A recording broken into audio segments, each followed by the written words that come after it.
Hello students, very good morning to all. आज जो हम chapter 4 linear equations of two variable start करने जा रहे हैं। यहाँ पे कुछ बेसिक चीजें हैं जो हमें सबसे पहले पता होनी चाहिए। तो हमें सबसे पहले पता होना चाहिए कि वेरिएबल्स हैं क्या।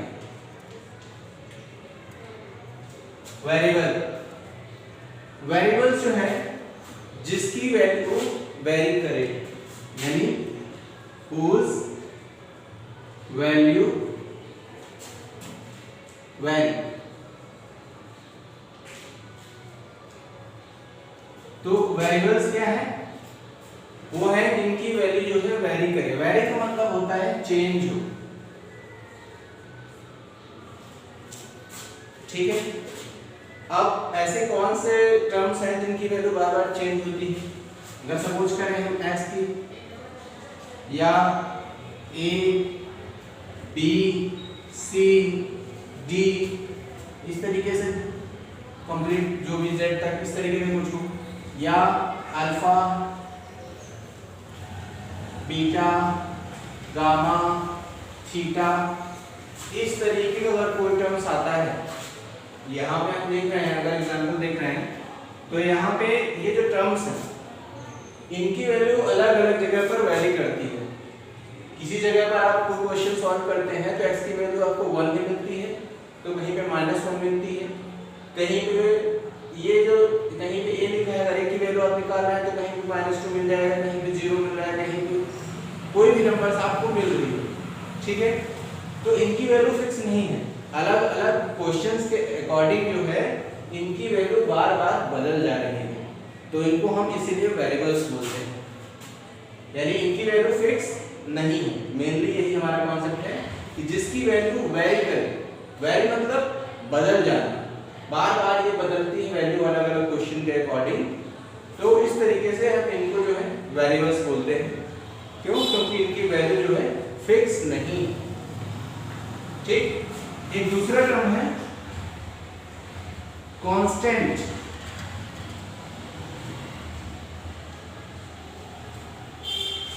कांस्टेंट जो है वो होते हैं जिनकी वैल्यू फिक्स होती है, whose वैल्यू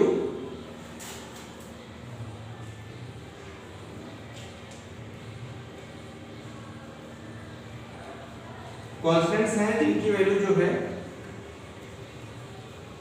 बदलती नहीं है, डू नॉट चेंज, या फिर हम इसको यहाँ पे जो है वैल्यू लिख सकते हैं whose value do not very, जिसकी वैल्यू बदले ना, यानी जिसकी वैल्यू फिक्स हो। ये भी सिंपल बोल सकते हैं कि whose वैल्यू इज फिक्स्ड, तो वो है हमारे कांस्टेंट, ठीक है।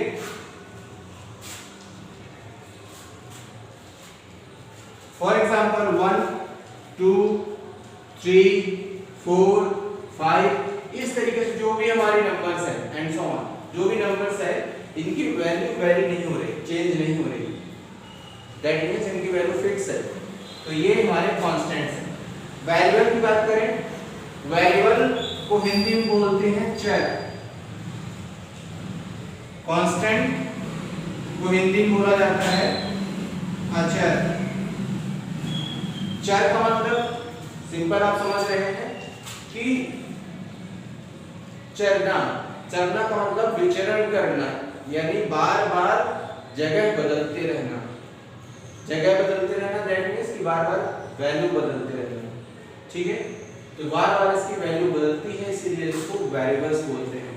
यहाँ पे ये अचर इसलिए है क्योंकि ये चलता नहीं, दैट मींस कि ये फिक्स है एक जगह पे, इसकी वैल्यू बदलती नहीं है, तो इसीलिए यहाँ पे ये जो भी हमारे नंबर्स हैं तो वो फिक्स है, कांस्टेंट है, अच्छा है। लेकिन वेरिएबल्स जिनकी वैल्यू बार बार बदल रही है। अब इसके बाद आता है लीनियर इक्वेशंस।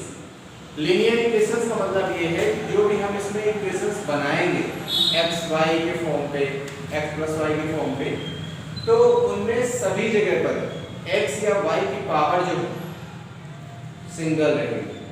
दूसरी चीज इक्वेशन का मतलब ये है कि x और y के फॉर्म में तो लिखा होगा, लेकिन is equal to always zero होगा।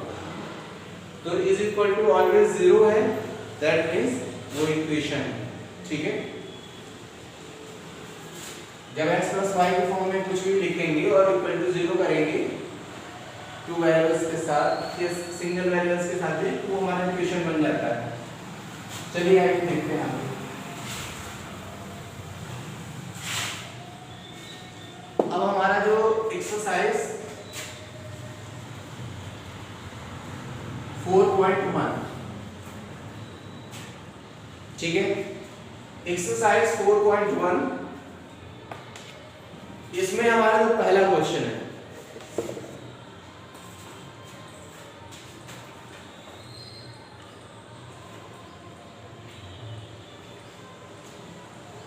पहला क्वेश्चन है हमारा, the cost of a notebook is twice the cost of a pen.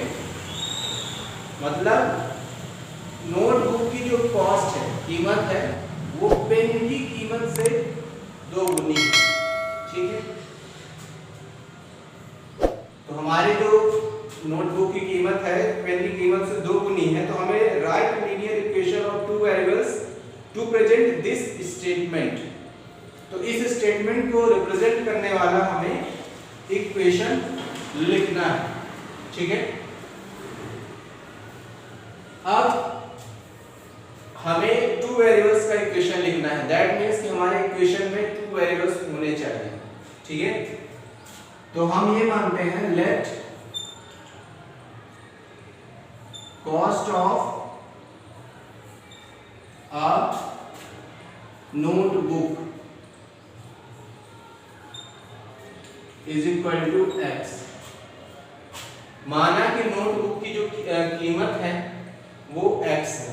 ठीक है, हमें भी पता नहीं है, बट हमने अकॉर्डिंग टू क्वेश्चन को सॉल्व करने के लिए इक्वेशन के फॉर्म में लिखने के लिए वेरिएबल्स में यहाँ पे एक पहला वेरिएबल x ले लिया है। ठीक है, तो let cost of a notebook is equal to x and cost of a pen is equal to y। एक दूसरा वेरिएबल्स भी ले लिया हमने y के फॉर्म पे। ठीक है, तो cost of a pen is equal to y। अब ये पेन की कीमत हमने ले ली है y अकॉर्डिंग टू क्वेश्चन।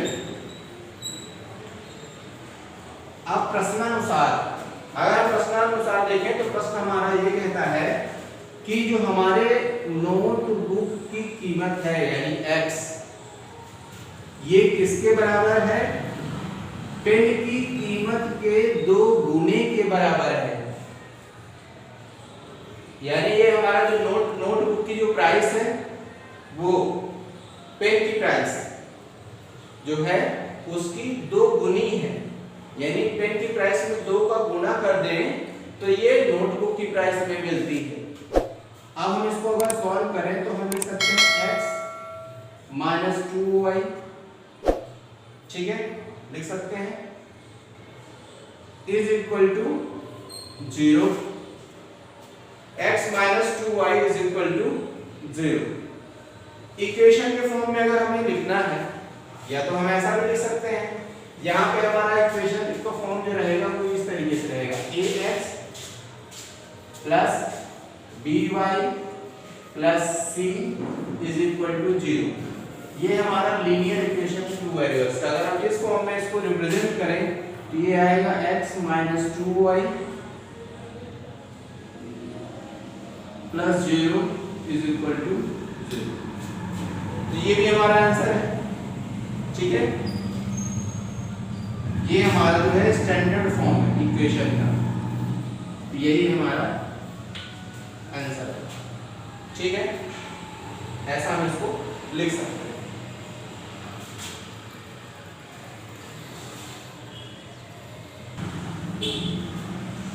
यहाँ पे आपको एक चीज और ध्यान रखनी है, हमारा आंसर हमारा x minus 2y is equal to 0 लिखते तो ये भी हमारा आंसर करेक्ट होता। लेकिन अगर हम एज ए इक्वेशन अगर स्टैंडर्ड फॉर्म में लिख रहे हैं तो हमें इक्वल टू के पहले ये थ्री टर्म्स भी लिखने पड़ेंगे ax plus by plus c is equal to 0 के फॉर्म में। तो हम इसलिए इसको इस तरीके से रिप्रेजेंट कर सकते हैं। ये भी हमारा आंसर हो सकता है। यानी ये स्टैंडर्ड इक्वेशन है, स्टैंडर्ड फॉर्म इक्वेशन का, यानी हमारे इक्वेशन को हमें जिस तरीके से लिखना है, जिस रूप में हमने वैसे इसको यहाँ पे लिखा है। अगर कोई बच्चा ऐसा भी लिखता है x - 2y = 0 तो वो भी करेक्ट है, गलत नहीं। ठीक है, अब सेकंड क्वेश्चन देखते हैं इसका।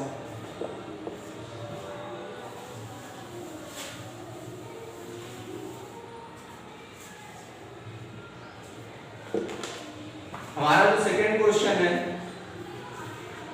वो ये कह रहा है, express the following linear equation in the form of ax + by + c = 0 and indicate the value of a, b and c in each case। Question है सेकंड कि जो हमारे पास यहाँ पे कुछ दिए गए हैं क्वेश्चंस, उनको ax + by + c = 0 के फॉर्म में लिखना है और a, b, c इन तीनों की वैल्यू भी हमें बतानी है। तो हमारा पहला क्वेश्चन है वो है 2x + 3y 2x + 3y = 9.35 what. जहां पे बार जो है 5 के ऊपर रहेगा, दैट मींस बार-बार 5 का रिपीटेशन हो रहा है। ठीक है, अब अगर हम इसको देखते हैं, आगे सॉल्व करें, हमें इक्वेशन के फॉर्म में लिखना है, मतलब इस तरीके के फॉर्म में लाना है। तो यहाँ x के क्वेश्चन को हम देख पा रहे हैं, x वाला टर्म है, y वाला टर्म है, लेकिन अगर ये c वाला टर्म यहाँ पे इस साइड दिखाई दे रहा है 0 के इक्वल में, तो हम इसको कन्वर्ट कर लेंगे। अब इसको हम सॉल्व करते हैं। ठीक है, तो हम लिखेंगे 2x + 3y = 9.35 वॉट। इसको हम आगे सॉल्व करें तो हम इसको लिख सकते हैं 2x + 3y, ये प्लस 9.35 वाट था, तो हम इसको इस साइड जब लेकर आएंगे इक्वल टू के, तो इसको प्लस से सिंबल इसमें कन्वर्ट हो जाएगा माइनस में, और ये हो जाएगा 9.35 वाट = 0। अब अगर हम यहां से इस इक्वेशन को जो हमने लिख लिया ax + by + c के फॉर्म में कन्वर्ट करें, we know that हमें क्या पता है, ax + by + c = 0। ये हमारा इक्वेशन पता है नॉर्मली कि ये इस फॉर्म पे लिखना था, ये हमें दिया गया था क्वेश्चन पे। ठीक है, तो यहाँ a की वैल्यू क्या आएगी, x के सामने वैल्यू है a, x के सामने वैल्यू है 2, a की वैल्यू आ रही है 2 पॉजिटिव में। b की बात अगर हम करें तो by y के पहले यहाँ है 3, वो भी +3 पॉजिटिव है। c की अगर हम बात करें, c की जो वैल्यू है यहाँ पे है 9.35 बार, लेकिन माइनस साइन के साथ, तो 9.35 वाट। ये रहा हमारा आंसर। हमने इसको रिप्रेजेंट कर लिया और इक्वेशन के फॉर्म में भी, और ये हम दो चीजें हमें हो गई, एक तो हमारा ये आंसर हुआ, हमने इक्वेशन निकाला और हमने एबीसी की वैल्यू भी निकाली। यही आपको करना है क्वेश्चन।